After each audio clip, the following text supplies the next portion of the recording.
Good evening, and welcome to what I believe is a beautiful experience you're going to have tonight. I was introduced to People of the Passion several years ago by Father Bob Lucier, and he actually, I found out recently, was involved in some of the early productions of this script. These are the stories of people like you and I who have joys and have sorrows. These people trod the same roads that Jesus trod. We are separated from them by time, but we are connected to them by humanity and by the sacrifice that saved us, and the gratitude for the changes that occur in our lives when we, as individuals, meet Jesus. This is The People of the Passion by Mary Betton.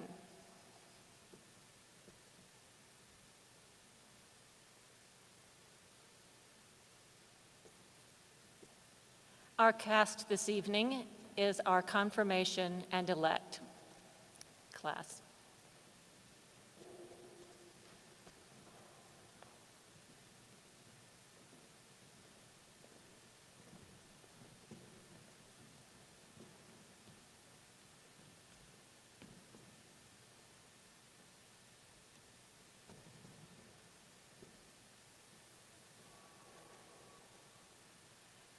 Jerusalem, Jerusalem, I would have gathered you as a mother hen gathers her chicks. A story is told of a wealthy Midwest farmer who raised beef cattle for market. One night, a fire destroyed his entire farm, killing all the cattle and burning his home and barn to the ground. The next morning, as he walked about the devastation, he spotted the burnt carcass of a mother hen.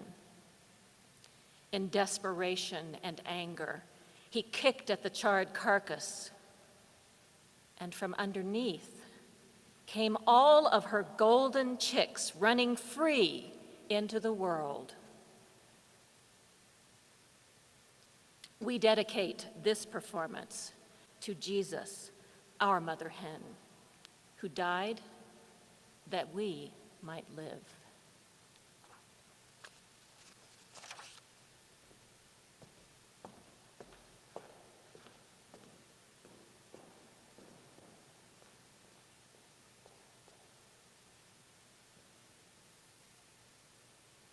Jesus, remember me when you come into your glory.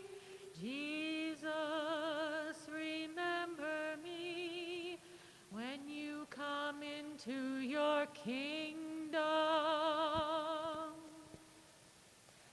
I love the wheat fields. I could stand in them forever and feel the sun on my face. Sometimes, when no one is looking, I lie down in the warm wheat and watch it wave back and forth. Tiny golden flags against the open sky. The countryside is my home. My father sent me out for hire, and my pay is sent back to him. I am a servant here in the palace of Caiaphas in Jerusalem. It's been 2 years since I've seen waving wheat or smelled the open air. I come from Galilee. I miss the soft accents of my people there and their easy way of life. Our house is near the Sea of Galilee. The sea, like the wheat fields, has a life and schedule all its own. I think the sea even has its own people. I remember them from the mornings. I'd rush to my shutters and throw them open to the sounds of the fishermen preparing their nets for the day. Their work is a dance to the music of the sea. Their talking and laughing is the song I miss. Oh, and their jokes. Fishermen tell wonderful jokes. They throw back their heads and laugh into the wind. When I go to bed in my stuffy, tiny cubicle at the top of the palace, I dream about the sea. I see myself opening my shutters. I hear the familiar voices, and I feel safe. My father has promised I can come home at the end of this year if I don't get in any trouble.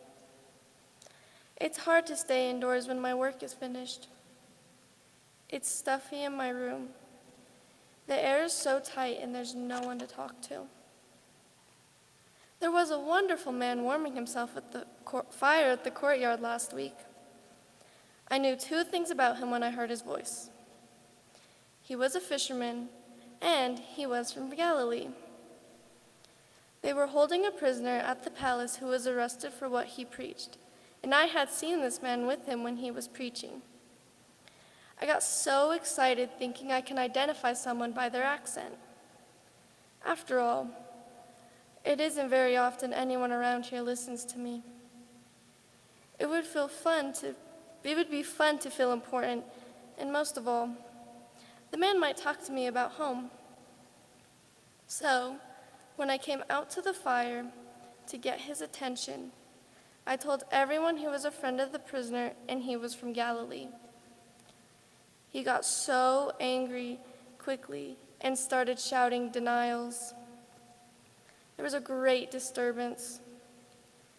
The other men around the fire yelled back, and in the middle of the shouting and denying, a cock even crowed in the courtyard.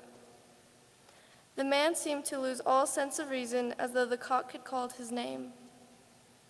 Everything was bedlam. Word got back to my father. I won't be going home. And that man, that gruff, wild, wonderful fisherman, my friend from a distance, if only I could explain. I was just acting on impulse, showing off. Do you understand? I wish there was some way to let him know. I'm sorry. Jesus, remember me when you come into your kingdom.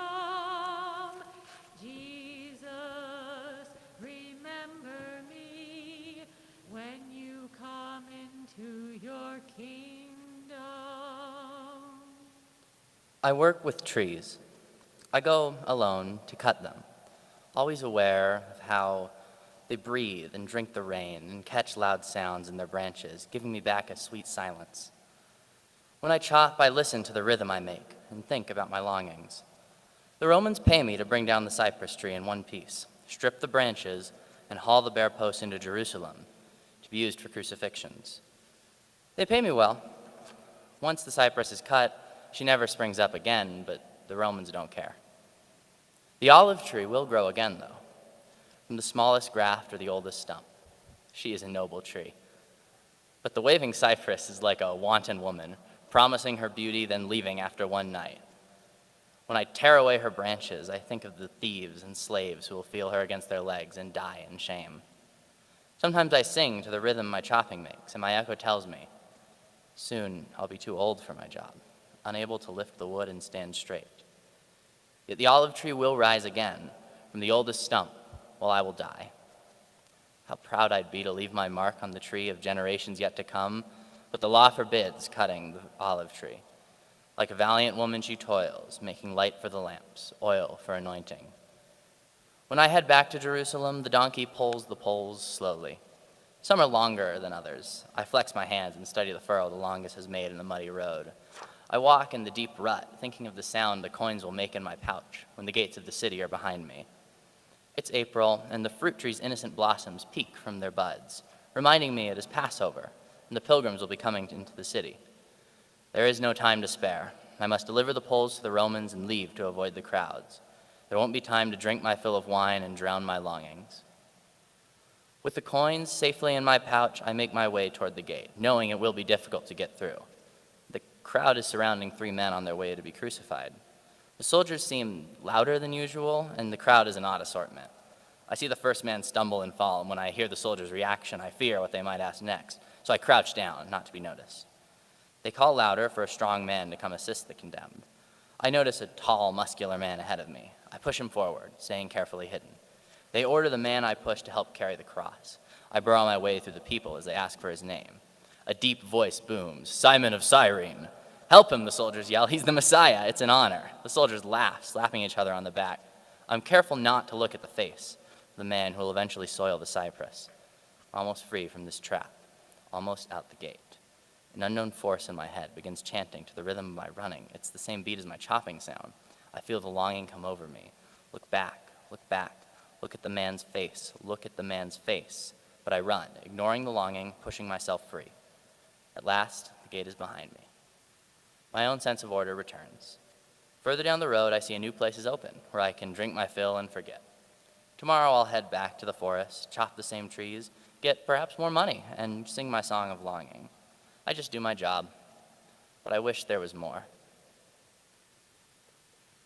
Jesus, remember me when you come into your kingdom.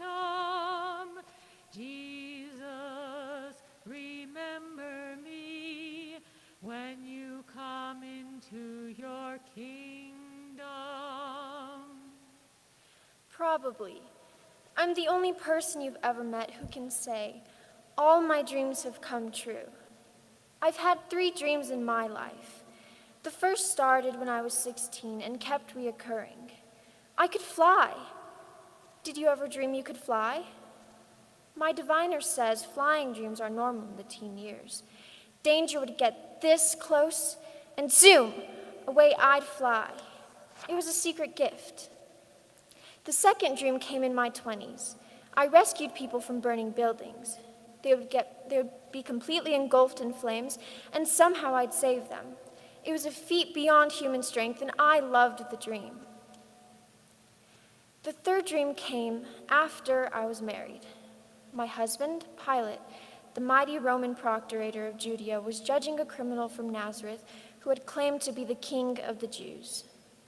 The man had been scourged and brought before him for his crime. I must assure you, my husband knows a great deal about crime. I have seen him disguise Roman soldiers as Jews, send them to mingle in the crowds, watch for a given signal, then turn and kill the innocent Jews wantonly. I've watched him steal temple funds and spend sacred money on pet projects of his own, and once I even saw him order an attack on religious procession of Jews. They were dressed for dying, he said. He applauded how neatly they fell into the folds of their holy garments. But this was all in his later years, when he had many chins, his brain gone, his heart turned to stone. When I married him, he was lean and handsome, full of hope. I was the one who made it possible for him to be a procurator. As the granddaughter of Caesar Augustus, I was even favored enough to follow him to his assignment. And so you see, in the beginning, I watched all he did with a lively matter. When he judged the man from Nazareth, I sneaked down the back stairs from my chambers to look at the criminal from between the curtains behind my husband's throne. "Are you the king of the Jews?" my husband was yelling. No answer. "Are you the king of the Jews?" He became enraged with silence. The back of his neck went red. His ears inflamed like tiny lanterns on either side of his head. The air was charged with challenge. Man's blood dripped on the flagstone. It was as though he were waiting for something. From the center of the curtains, I stuck my head out further.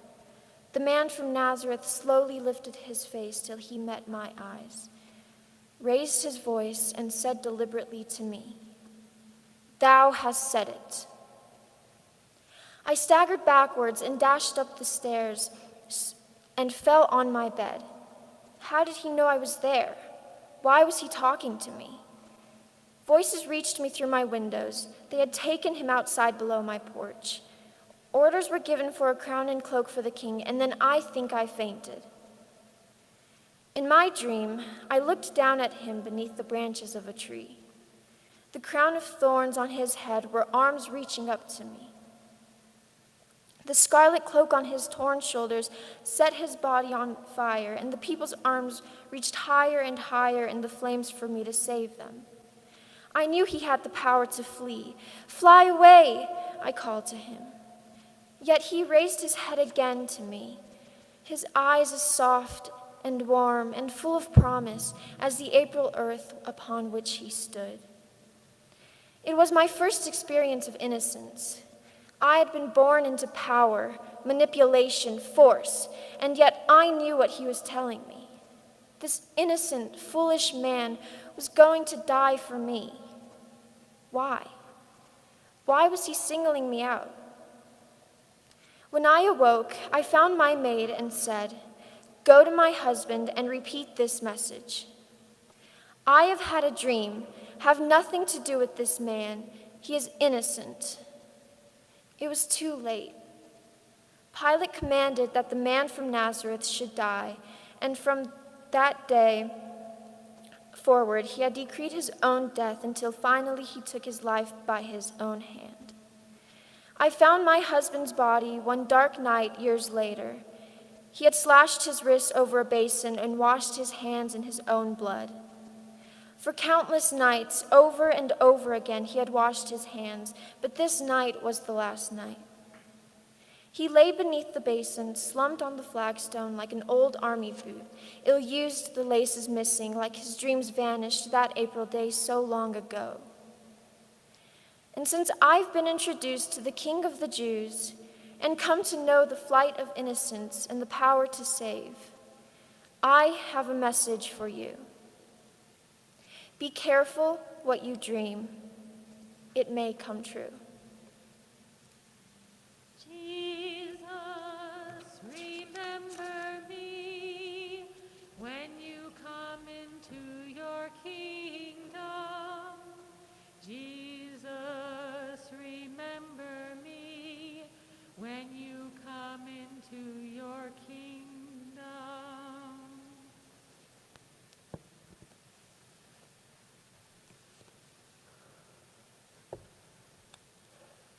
I always thought that I was a good husband and father until the desire for revenge came into my life and I set out to get even. Then I changed. I learned how to hate. I was a wealthy silversmith. I had my own business built up with my own talents. I did intricate work in silver. I made idols, and I sold them mostly to tourists. They were expensive. My wife says people like my work because it reminds them of the gods. I kept the store well stocked. I worked late every day. It was always dark when I closed the door to go home to my wife. I guess you realize I hadn't mentioned my child. My daughter, she is beautiful and silent. She doesn't speak. She has never said a word in her life. I have often used her as a model for my idols, but no one knows this. She's never near the shop. My wife keeps her. Or should I say, my wife hides her at home. In all the years that I've had my shop, I've never missed one day of work. The doors are always open. One day, my wife took me aside and said she had something very serious to discuss and begged me to understand. She began to explain. It became clear that she thought our daughter had a chance to be cured. She had heard of a Nazarene who had cured a blind man who had been blind since birth. When she told me what she had heard him preach, I knew I could never believe it. But if my wife wanted me to go for our daughter, I knew that I would do anything for her happiness. My work was with idols, and I could only believe in the strength of my own hands and the power of my own creations.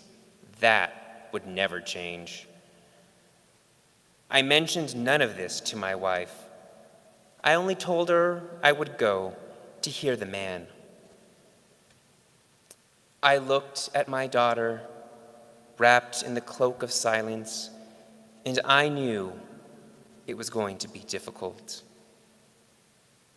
One only gets what one works for. The people gathered to hear the man on a steep hill.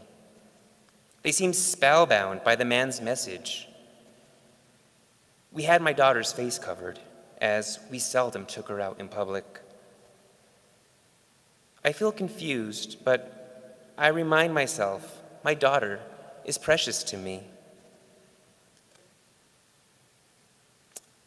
I watch my wife listening, and I know that she believes. She hasn't told me, but I can tell by the way she listens. I watch my daughter in her dumbness as the man speaks, she studies his lips. She seems to comprehend. The man is about 33. He is comforting to hear. I guard my thoughts, and I think of the money I'm losing having my shop closed. The sun begins to grow faint. I know the crowd must be hungry, yet no one moves on the hill. I don't even want to move. The words are powerful. A young man about the age of my daughter approaches the speaker. He has a basket of fish and some loaves. The man continues speaking and begins to lift fish out of the basket. 50, 70, 100, 1,000 fishes, and loaf upon loaf of bread. They come out of the basket as if there's no bottom. The boy's eyes grow wide, and people pass the loaves and fishes. There's laughter and singing. I'm laughing and singing. My wife is singing. My daughter is singing. She hands me a fish. My daughter is singing. You're speaking, I scream. Drop the fish. You're singing. I toss her high into the sky. She's laughing. Our laughter is music over the hill. My wife cries softly with joy. And we sit on that hill in the twilight, surrounded by a sea of love. And the miracle of the sound, and the miracle of the loaves, and the miracle of the fishes. And it is a day never to be equaled. When I approached the shop to open early the morning of my return, it was empty. Completely empty. Everything I had ever made had been taken. I had been robbed while I sat on that hill. My life's work, not one piece left. My livelihood, gone. And so you see, revenge entered my heart, driving out gratitude and joy, and in its place, a wild rage to find the thief. I wanted to kill him. I wanted him to die for making me a poor man left with nothing. The days passed, and in time, my wish came true. The day arrived for me to see the thief die. I was a poor man now, but he would soon be a dead man. crucified for his thieving deed, and I didn't have to touch him. The Romans found him and killed him for me, and all I had to do was watch. The day of execution arrived. 3 men were to be crucified that day. I ran to his death yelling, "Crucify him! Let's see the dog die." If the crowd yelled, I yelled louder. And when they chanted death, I chanted it faster and faster. I wanted to kick him and spit on him for what he had done. And when I got up to the first man with the great beam on his back, I opened my mouth and a wail came out of my lips like a woman in labor. For there, beneath my spit and screams, was the rabbi who had given my daughter a voice. A great hobnailed boot came down atop his grasping hand. On that kind hand that reached out to the multitudes, touched a blind man's eyes, and loosed my daughter's tongue into a song of praise one sunny afternoon. I followed like a dog who had been kicked out into the rain. My mind was numb. I stayed close. What was I to do but follow? I listened in case he would speak.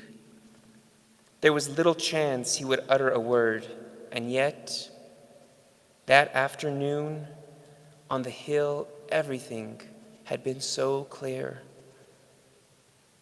Surely, there would be a word from him to go on now. They hung the rabbi between 2 thieves. Toward the end, I heard the thief that I had come to see ask the rabbi to save him. And I heard the answer, for I stood as close as I might stand. The thief was told that he would be with the rabbi that day in paradise. I stumbled home. I'm not sure to this day what happened to my revenge.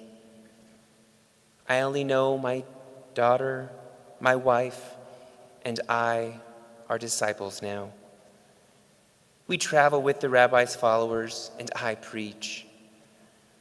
I tell about what I heard that day on the hill, but of what I heard that day on the cross, I am unable to speak. The disciples call the thief on the left the good thief. And when I think of him, I smile. He indeed was a good thief to rid my shop of idols. We use the empty shop as a meeting place now, to break bread, to give thanks, and I am a rich man. Jesus, remember me when you come into your kingdom. Jesus, remember me when you come into your kingdom. I have hair the color of new wine. My husband tells me that, and then he kisses me. It's like a ritual with us. He is the most clever, most handsome man in the world.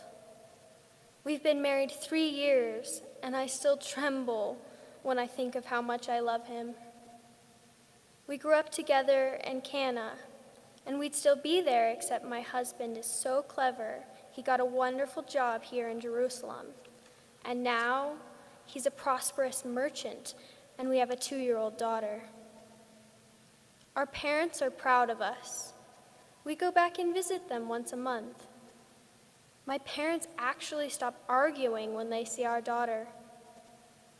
I guess their arguing doesn't mean anything. They have always argued for as long as I can remember. On our wedding day, they fought about how much wine to serve, and it got so bad they wouldn't even speak to each other until it finally happened. We ran out of wine. My mother ran behind the water jugs and wept. She was so embarrassed and ashamed of her temper. A friend of my grandmother's came to comfort her. She said maybe her son could help. He was there with about a dozen of his friends from Nazareth. One of his friends was very loud and funny. I remember his name was Peter. We kept calling his name and clapping while he put a goblet of wine on his forehead, went all the way down, touched the back of his head to the floor, and came back up again without spilling a drop. The mother of the man from Nazareth asked him to do something about the wine. They were deep in conversation. He seemed to be disagreeing with her. I thought, oh no, not another argument. So I got busy doing the circle dance. The next thing I knew, everyone was toasting us and saying, "Taste the new wine. Wonderful, deep, red wine. See how it sparkles." My husband's friends didn't know what to think. One of them said he must be an Egyptian magician. Another said he did it because he forgot to bring a gift. My mother had known him since he was a little boy, and she told everyone he was a man of great faith, a truly holy man. I ran up to thank him and tell him how happy he had made my wedding day. My face was all flushed from the dancing, and when I began to say thank you, he cupped my face in his large hands and said, "Remember, little bride, you were made for joy." I can never forget that moment. I felt so free, as though my heart were soaring. It was a time like Passover, when we remember how the Lord has made us free. And so you see, he has been on my mind all morning as I prepare for the Passover feast. My husband has just gone out again. He came home to tell me, the winemaker. That's what we call the man from Nazareth. His mother's name was Mary, but secretly we called him the winemaker. My husband was upset. He wouldn't tell me everything. I know he wants me to be happy in Jerusalem. It's such a busy city, so many people. My husband just blurted it out. The winemaker was killed today. I have never seen my husband weep before. He said it was a terrible, painful death, too cruel for my ears. He left here very upset. Our gentle winemaker, so kind and giving, like my mother said, a man of faith, a holy man. I keep remembering him. I can't even get my preparations made for the Passover, so I just sit here. I poured a glass of wine in his honor and held it up to the sunlight. In my sorrow, I looked at that deep red color sparkling in the sun and remembered him. Somewhere in that wine is joy. That's what he told me to remember. I think of my own daughter and how she'll come to me on her wedding night, flushed from the dancing, to say goodbye. I'll take her face in my hands, and I'll be seeing him as I say, "Remember, little bride, you were made for joy." And she'll look at me with her eyes full of wisdom, and she'll understand. She'll know. Because she has hair the color of new wine. Jesus, remember me when you come into your kingdom. Jesus, remember me when you come into your kingdom. I was always lucky. I think women could sense that about me. I'm a winner. I was a centurion because I looked great in the uniform. Women say it's the helmet with the plume, but I'll let you in on a secret. It's the muscular legs they like. I had 3 women in my life, and none of them knew about the other. Like I told you, I'm lucky. You have a lot of time to think when you guard. Figure things out. It's a way to keep things moving. It gets a little slow. We toss a few dice, tell some stories. You can't let them get to you. Like at crucifixions, they get a little out of hand at crucifixions. So they like to have the big guys like me around in case folks get a little feisty. I look good, keep myself in shape. They don't do anything funny when I'm there. This last crucifixion I guarded, we tossed dice for this guy's robe. It was seamless. I remembered he was one of those false messiah guys, riffraff. We get a lot of them. But I was lucky as usual, I won the robe. Like I said, it was seamless. They're worth a little, so I took it home. The next day, I hear the messiah guy's mother had made the robe. I'd had a good look at her that day. Women usually gather in front of me. I look straight out when I'm guarding, see? A soldier stands tall. I don't concern myself with a guy's face hanging on the cross. That's somebody else's problem. I'm just guarding, like this, straight out. So like I said, I had myself a good look at this lady. She's older than the other woman, but that's not important. What struck me was the way she looked back at me. I figure I'm the same age as her son, but I'm from some other world when it comes to this Messiah stuff. I'm just stuck on how she's looking at me. So I think, I wonder what her son would look like in my uniform. Would he look as good as I'm gonna look in his seamless robe? 2 days pass. I'm not sleeping with this guy's robe in my house. The lady who made the robes knows something. That's it. What? I lock the robe in the cupboard, have some more wine, invite one of my ladies over. Nothing is working. This has never happened to me before. I'm not sleeping. It's getting so I don't want to eat. The seamless robes turn into seamless nights. No beginning, no end. I started losing my sense of time. I had to get rid of it. I didn't want it near me.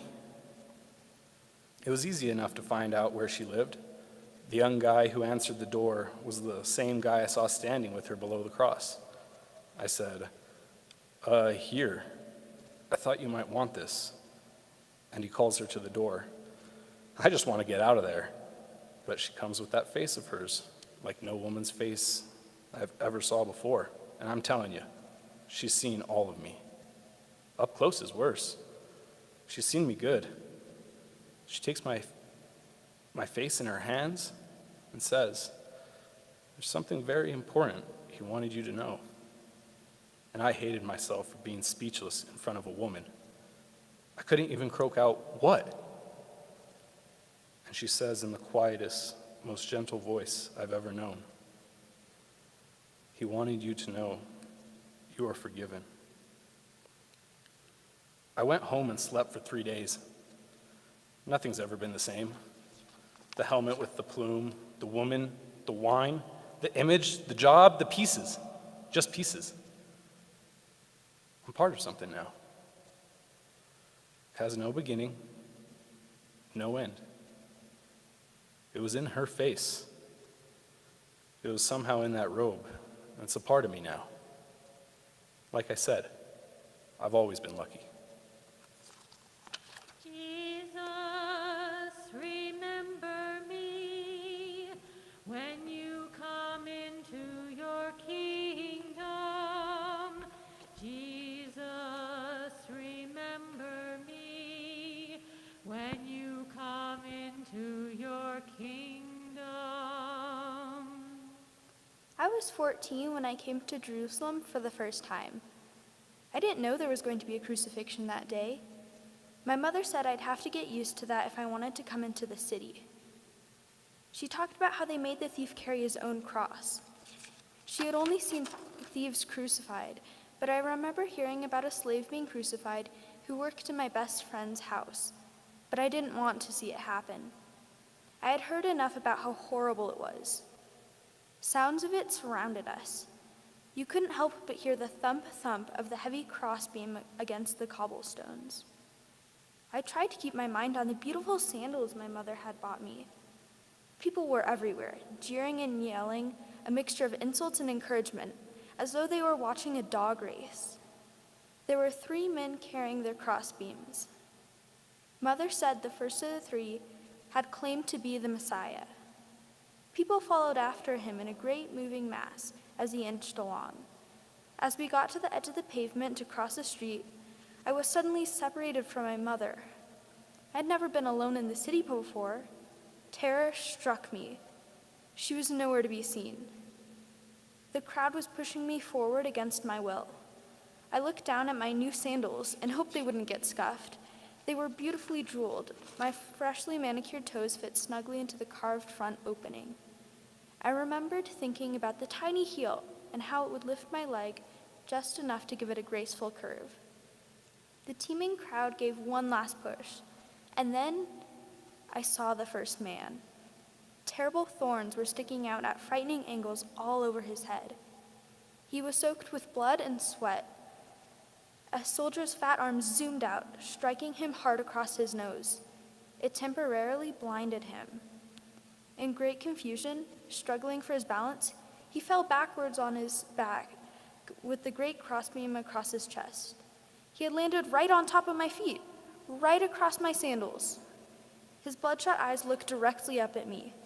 There he was on top of my sandals, his eyes burning into my soul. I had never seen.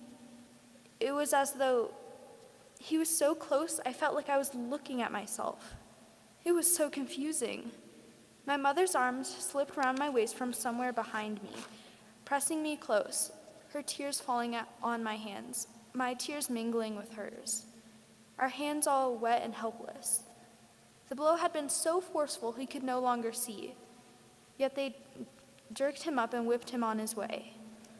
Blindly, he struggled to focus his eyes back in the direction he had left us, and as he called out into the air, his words reaching my mother's ears, as well as mine and my daughter's yet to be conceived. Daughters of Jerusalem, weep not for me who am innocent, but weep for yourselves and your children. Jesus, remember me when you come into your kingdom. Jesus, remember me when you come into your kingdom. I wish you could have known my uncle. He was a wonderful storyteller, a big, blustery shepherd who took me to raise when my parents died. He invented a wonderful story to me to explain my parents' death. When I was older, I could have learned the exact details of their death. But there was such poetry in my uncle's images. I decided his story was part of my heritage. I was 18 when I learned my uncle had died. They told me he had climbed to a high rocky place to rescue one of his lambs. When he reached out for it, he fell far down into a deep crevice.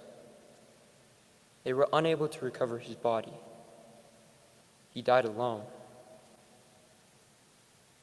I comforted myself knowing he would have liked the part in the story about them not being able to find his body. That would mean there is mystery in his story, and he would love being part of a good story. I remember traveling the hills with him. He had funny names for each of the sheep, and he would tear pita bread into tiny figures and arrange them on the rocks for stories he would tell me.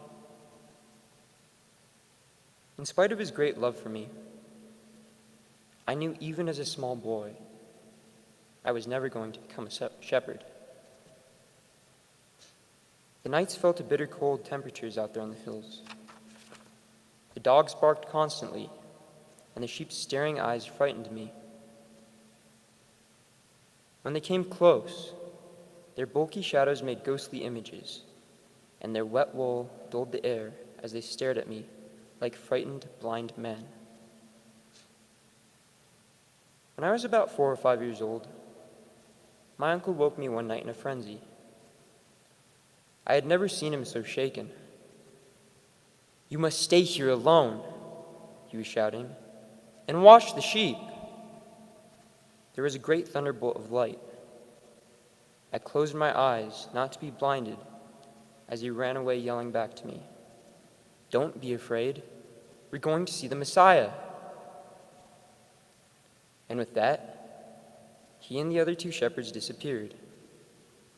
I sat up slowly, feeling very alone, trying not to see the sheep's eyes. I had never known the night to be so still. I caught the faint scent of wildflowers on a light breeze, and saw the silhouette of the dogs poised as silent sentinels against the moon. In my uncertain voice, I called the sheep toward me, and watched them, mesmerized, as they walked forward, the dew glistening off their woolly backs. The thin black line of their mouths seemed drawn up into a grin, and their eyes caught the gleam of the stars and permeated the night with peace. I was both frightened and comforted, sure and yet mystified. And though I knew I was awake, I felt I was living one of my uncle's stories. When my uncle and the other shepherds returned, he told me the story of what they had seen. A newborn babe wrapped in swaddling clothes.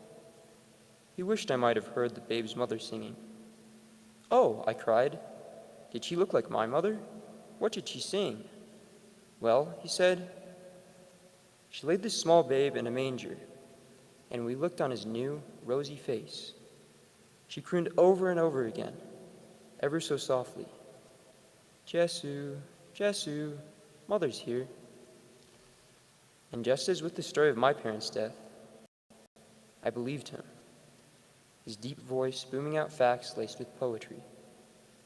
And from that night on, the story stayed sweet in my memory." When I was about 38, I went to Jerusalem for the Passover. I was told a man had been crucified that afternoon for claiming to be the Messiah. Some said he had claimed he could destroy the temple and rebuild it in 3 days. I went out into the street. The people were agitated. They reminded me of the night my uncle had left me on my own for the first time. I was recalling his voice. "We're going to see the Messiah." When lightning struck, causing the afternoon sun to grow dark as midnight. In the darkness, I recalled the sheep's eyes staring at me, waiting for me to wake up and take charge of my own destiny. The light flashed bright again, and I began finding my way toward the crucifixion site. By this time, the late afternoon light was fading, but I could still make out the sign over the middle cross where they were busy taking the crucified man's body down, the one who claimed to be King of the Jews. Just then, a slight, wiry man they were calling Joseph approached and beseeched me to help. They must complete their task before the sun set. Hurriedly, I lifted my share and carried his twisted body forward. We were almost running. As we swept past a huddled group of women, one who looked older followed our path with her hand, crooning softly as we passed, "Jesu, Jesu, Mother's here." Against all odds we labored, wrapping his body in burial cloths Joseph had provided. I thought of that babe wrapped in swaddling clothes, laid in a manger, and wondered if they had rushed to that cave as we were rushing to the tomb. When I helped give the last push to the great stone covering the burial entrance, I pondered the end to his story. Would his body perhaps never be found? Would the details surrounding his death be embellished? A young man called John announced the task was complete.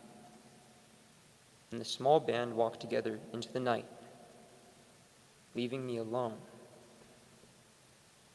As I turned to leave, I caught the faint scent of wildflowers and noted the soldiers standing guard as though to keep the moon away. I had never known the night to be so still. I took my first step into the waiting darkness and whispered to myself and to my dead uncle, "Don't be afraid. We're going to see the Messiah." Jesus, remember me when you come into your kingdom. Jesus, remember me when you come into your kingdom. Do you know what happened to me when I was 12 years old? I died. I did. My mother doesn't know it, but I've collected coins from the children for telling them about it. I would get in terrible trouble if she knew. They say, "Tell us what it was like."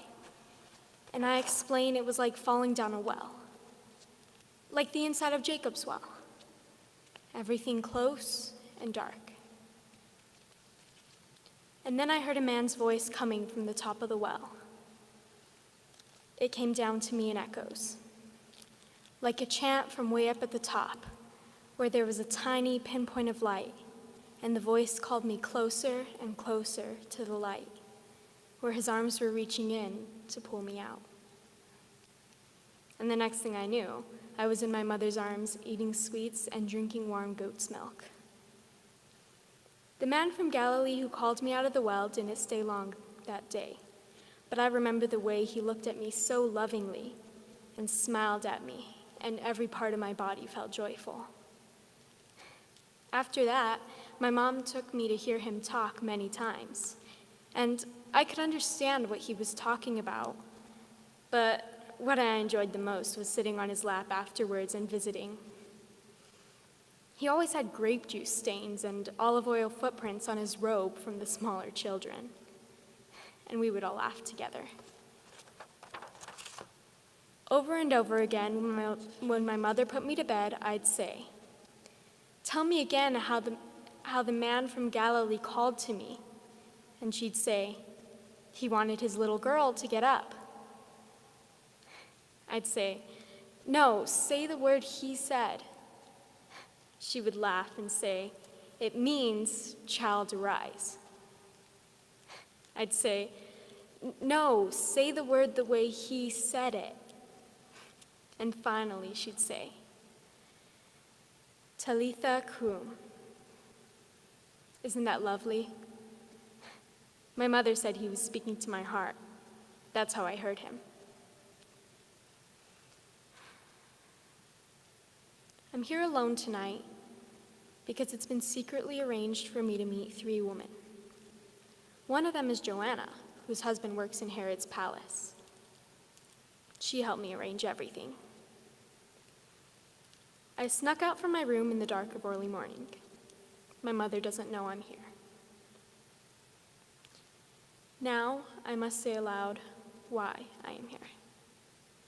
It's very hard.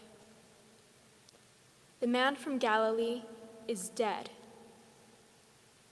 The man who called to me was crucified. He is buried in Joseph of Arimathea's tomb. The 3 women are going to anoint him in the morning. They don't know it, but before they roll back the stone, I'm going to call to him, like he called to me.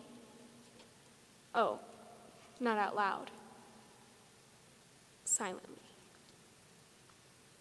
I'll remind him. He's been through so much. Surely, if he said it to himself, Talitha kum, say it to yourself. Talitha kum, say it to yourself. Talitha kum, say it to yourself. Jesus.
Thank you all for coming this evening. I hope that it was as special to you as it has been for us working on it. God bless you all.